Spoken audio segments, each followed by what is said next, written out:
आमदार जयकुमार रावल यांच्याकडून खोटे गुन्हे दाखल करण्याचा सपाटा, कामराज निकम यांचा एसपींना निवेदन। शिंदखेडा मतदारसंघात जनतेचा मला प्रचंड प्रतिसाद मिळत असल्याने आमदार जयकुमार रावल यांनी आमच्या कार्यकर्त्यांवर खोटे गंभीर गुन्हे दाखल करण्याचा सपाटा लावला आहे। त्यामुळे निपक्षपातीपणे चौकशी केल्याशिवाय कोणत्याही प्रकारचे गुन्हे दाखल करण्यात येऊ नये अशी विनंतीचे निवेदन आज एसपींना देण्यात आले। यावेळी राष्ट्रवादी काँग्रेस शरदचंद्र पवार पक्षाचे नेते कामराज जगदीश निकम यांनी जिल्हा पोलीस अधीक्षक श्रीकांत दिवरे यांना निवेदन दिले। सदर या निवेदनात म्हटले आहे की माझ्या शिंदखेडा विधानसभा मतदारसंघात मी गेल्या 20 दिवसांपासून पक्षाचे संघटन कामात फिरत असून जनतेचा मला प्रचंड प्रतिसाद मिळत असून परंतु स्थानिक आमदार जयकुमार रावल यांनी आपल्या कार्यकर्त्यांवर हाफ मर्डर, दरोडा असे गंभीर गुन्हे दाखल करण्याचे काम सुरू केले असून परवा वायपूर तालुका शिंदखेडा येथे तरुणांनी प्रचंड प्रतिसाद आम्हाला दिल्यामुळे स्थानिक आमदारांनी एका दाम्पत्याच्या मदतीने वायपूर गावातील राष्ट्रवादी काँग्रेसचे बापूराव, केशव पाटील, योगेश पाटील, राकेश पाटील, भरत पाटील, पतिंग पाटील, हरकलाल पाटील, भाऊराव पाटील, सौरभ पाटील, गणेश पाटील या कार्यकर्त्यांवर दरोडासारखे गंभीर गुन्हे दाखल केले। या घटनेतील फिर्यादी दत्तात्रय पाटील हे आमदार रावल यांच्या संस्थेत नोकरीला असून फिर्यादी पाटील यांच्यावर दबाव आणून राजकीय द्वेषापोटी खोटे गुन्हे दाखल करण्यात आले असून त्यामुळे तरुणांचे शैक्षणिक आणि इतर मोठे नुकसान होऊ शकते। यापूर्वी देखील याच स्वरूपाचे खोटे गुन्हे दाखल करण्याचे काम शिंदखेडा तालुक्यातील आमदार जयकुमार रावल यांच्या मार्फत करण्यात आले आहे। त्यामुळे सदर घटनेची निपक्षपातीपणे चौकशी केल्याशिवाय कोणत्याही प्रकारचे गुन्हे दाखल करू नये या आशयाचे निवेदन आज पोलीस अधीक्षक श्रीकांत दिवरे यांना निवेदन देण्यात आले। यावेळी कामराज निकम, काँग्रेस जिल्हाध्यक्ष श्यामकांत सनेर, राष्ट्रवादीचे संदीपदादा बेळसे, जिल्हाध्यक्ष जितेंद्र मराठे, भरत राजपूत, डॉक्टर नितीन चौधरी, निलेश निकम आदी सर्व उपस्थित होते। बिलकुल खोटी गोष्ट आहे साहेब। जी फिर्यादी दत्तात्रय बाबूलाल पाटील त्यांचे मोबाईल ट्रेस करून घ्या सर। कारण कर्मचारी त्यांच्या शाळेत संस्थेमध्ये शिक्षक आहे, तो बामणे हायस्कूलला आहे। त्याचा विषय नव्हता। त्यांचे जे काका आहेत सख्खे ते यांचे नातेवाईक लागतात, त्यांच्या स्वागतासाठी गेले। ती यात्रा घेऊन आम्ही तिकडे गेलो, पक्षाची स्वागताला गेले।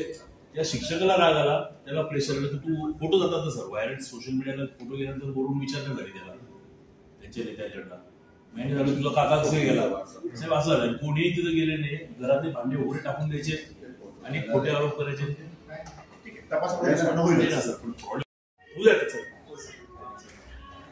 रुटीन विषय आमचा जे नेहमी तक्रार ज्या विषयावर आपल्याला नेहमी भेटत असतो। आता एक परवा वायपूर म्हणून एक गाव आहे, राष्ट्रवादी प्रवेश केला, त्या गावात गेले असता किरकोळ काही विषय नाही, वाद नाही, तंटा नाही। जयकुमार रावल यांच्या संस्थेतल्या एक कर्मचाऱ्याने घरातले भांडे फेकून दिले आणि ॲलिगेशन केले। यांचं ज्यांनी स्वागत केलं त्या सगळ्यांच्या नावानं आमचं काय म्हणणे, खरं असेल ना तुम्ही त्याच्यावर 302 लावा, जोही गुन्हा करणार। हा पायंडा पडून गेलाय साहेब शिंदखेडा तालुक्यामध्ये, म्हणजे गिनीज वर्ल्ड रेकॉर्ड होऊन जाईल। इतके खोट्या तक्रारी आणि खोटे गुन्हे रजिस्टर पण होऊन जात आहे, याचं पण दुःख होतं। आपण चौकशी तपास करू।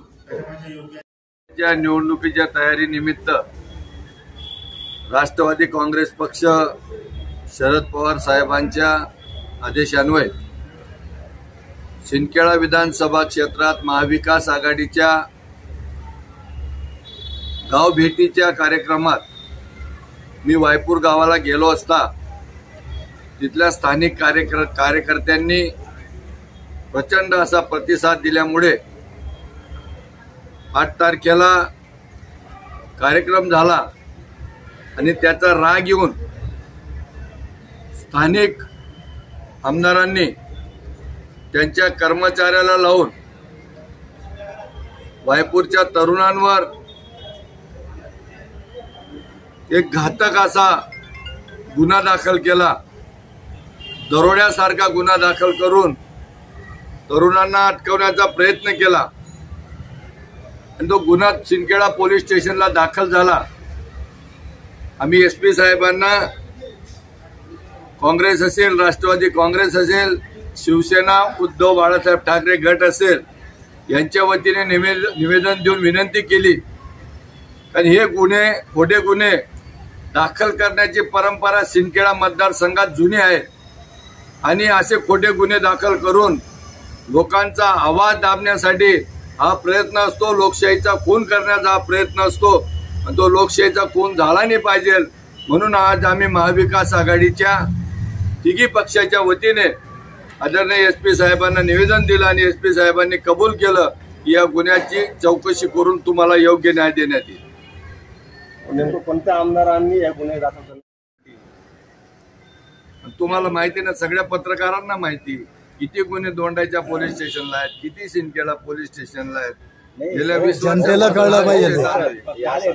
काल आहे ना अनिल बोटे यांनी प्रेस घेतली आणि त्यांच्यावरती जे आरोप केले 100% घेणार आहे आणि ते माझ्यावर गुन्हा दाखल करणार आहे. माझ्या प्रेसमध्ये तुम्हाला बोललोच होतो. ही सुरुवातच ती आहे.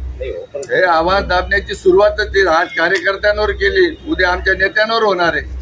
हो केली ना, उद्या केसेस दाखल करतील ते. राज्याचे पुरा मंत्री त्यांच्याकडे हो, राज्य दादागिरी करता काय दादागिरीच करता येते. दादागिरी माझ्या भाषणात मी बोललो, मी आता बी बोललो की त्यांची दादागिरी चालू आहे. 20 वर्षापासूनची दादागिरी, आत्ताची थोडी, आणि आम्ही मोडीत काढणार आहे. साहेब आपल्याकडे शरद पवार सारखे आणि वरचे आधी आमचे नेते पण त्याचा पाठपुरावा